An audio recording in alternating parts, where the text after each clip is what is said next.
Après avoir fait une vidéo sur on compare cette daube avec un 4 tiers, maintenant on va comparer presque tous les appareils que j'ai dans ma collection. On va comparer ça, voilà, appareil incroyable, 2500 € de budget, 6K 420 10 bits, voilà, donc vraiment blindé, gros capteur avec des trucs de fou, appareil photo incroyable, lourd mais incroyable, lourd, pas lourd en mode il a mangé un McDo ou quoi.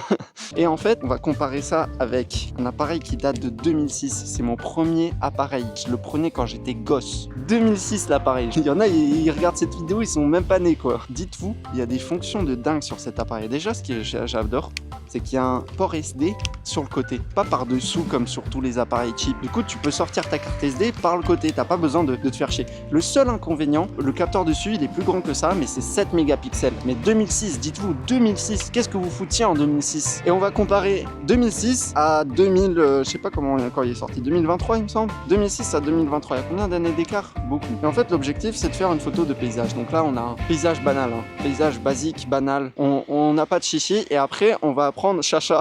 Pas de chichi, pas de chacha, mais là, on a chacha. Pour simplifier, comme la dernière fois, les photos, je vais pas les retoucher. Donc vous aurez la colorimétrie, color science des appareils. Donc là, c'est un Lumix S5 II, 2500 €. Ça, c'est un Lumix TZ8. Je crois que c'était 50 € sur le bon coin. Moi, j'appelle ça des savonnettes parce que ça ressemble, genre, c'est comme du savon. Tu peux te laver les mains avec, tu vois. Donc, Lumix TZ8 2012, il me semble. Ensuite, ça, c'est Canon PowerShot A620. Et pas Canon, genre un canon, quoi. Boum.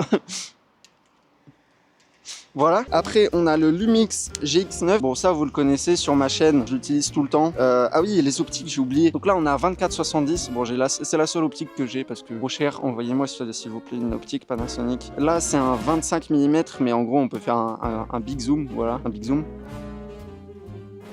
Bon, il est pas super grand le zoom, mais voilà, vous avez compris. Non, il pleut. Pourquoi pleut-il? Je pense que ça doit être un 25 mm aussi, si on compare juste les deux. Ouais, c'est à peu près un 25 mm, disons, à peu près. Après, on a le GX9 avec un 12-32, mais du coup, équivalent à 24-64. Très bon appareil, hein, on va pas se mentir.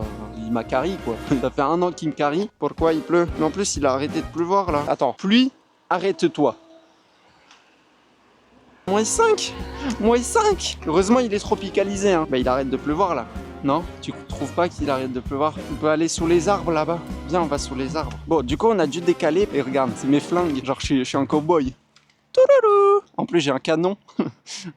On a un peu décalé, mais en vrai c'est pas mal comme ça parce que au moins on a beaucoup de détails et c'est là où tout va se jouer. Aujourd'hui on va tester, est-ce que la taille du capteur elle est si importante? Est-ce que c'est important d'acheter tout ça? Bon, c'est bien sûr important si tu veux être photographe pro parce qu'il y a tellement de fonctionnalités genre incroyables, genre l'autofocus qui est ultra rapide, la profondeur de champ. Mais aujourd'hui on teste à f8. À f8, meilleure qualité optique, on a très peu de profondeur de champ, donc c'est un peu difficile de différencier si c'est ça qu'il a pris ou ça qu'il a pris. Je vais essayer de prendre la photo à la même optique possible parce que bon, les optiques elles diffèrent, tout ça. La qualité de l'optique bien sûr, bah vous verrez. Voilà, on va comparer tout ça. Abonnez-vous, likez, partagez, je vous aime et c'est parti. Donc là on va faire la photo la plus satisfaisante. Je vais me mettre à f8. ISO, en vrai l'ISO je pense le bruit, je vais me mettre à ISO 200 parce que tous les appareils peuvent gérer ISO 200. Comme ça j'ai le moins de détails possible, moins de grains de bruit numérique. On appuie sur le bouton.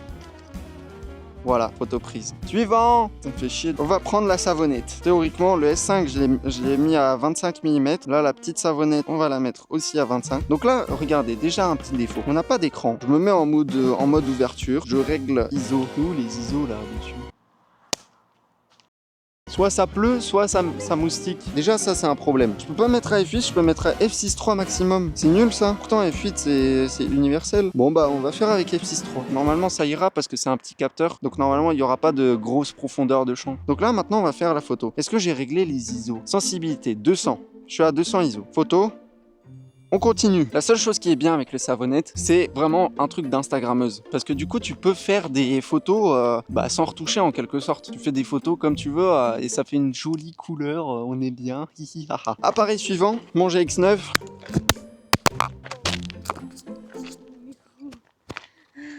Bon, GX9, capteur 4 tiers, c'est très bien comme appareil, mais la seule chose qui me manque sur ce GX9, c'est l'autofocus. Ça serait bien que Panasonic il sorte un GX9, mais avec un autofocus de S5. Voilà, c'est tout ce que je demande. Parce que c'est vraiment parfait. C'est un appareil vraiment complet de chez complet. Je me mets à f8, ISO 200. Donc là, la pose, c'est 1/5 de seconde. Tac, et voilà. Et pour finir, si vous êtes resté jusqu'à la fin de la vidéo, The caméra que j'ai envie de tester parce que ça fait tellement longtemps que je l'ai pas testé. Donc là, ok, je me mets à F8. Déjà, il y a F8. Là, sur le Dob, là, l'autre savonnette, là, il n'y avait même pas F8. Ok. Ensuite, tu as ISO 200, Auto White Balance. Il y a une rafale même. 3, 2, 1, photo. Maintenant, ces photos, elles s'affichent sur l'écran. Voilà, numéroté. Vous savez pas c'est quel appareil? Écrivez dans les commentaires. Voilà. On est bien. Et je vous le dis à la fin de la vidéo. Maintenant, on va passer au portrait pour comparer. Mais là, maintenant, on va faire un truc. C'est que je vais mettre les appareils à leur capacité maximale. C'est-à-dire là, je vais mettre, pour un portrait, disons, capacité maximale, c'est ouverture f2.8. Je vais pas rentrer dans les détails, voilà. Mais on va faire un portrait ultra basique, comme d'habitude, pour juste voir ce que ça donne. C'est tout. Toi, tu poses. Ok, voilà. Regarde la caméra. Ok, donc là, portrait pris, voilà, on passe au suivant. Le suivant, c'est la savonnette. La savonnette, elle ouvre à f3.3, ok, surtout qu'il y a un capteur plus petit, donc on va voir ce que ça donne. Avance-toi, tape la même pose. Ensuite, photo au GX9. Là, je pense que je vais prendre un 18. Je vais partir sur du coup du 35 mm. Donc là, j'ouvre à f4.2, sachant que j'ai un 4 tiers du coup. Voilà. Et pour finir, le meilleur du meilleur, The S5, The S5, et pas 5 guys, f2.8. Et voilà. Et maintenant, ces photos, elles s'affichent. 3, 2, 1. Maintenant, dites-moi dans les commentaires laquelle vous préférez et laquelle appartient à laquelle. On dirait Bonjour, alors c'est pour vous vendre des formations. Donc voilà, dites-moi ce que vous en pensez. Est-ce que ça vaut le coup d'acheter ça ou est-ce que faut garder juste ça? Dites-moi dans les commentaires. Abonnez-vous, partagez, likez, commentez. Je vous aime et ciao!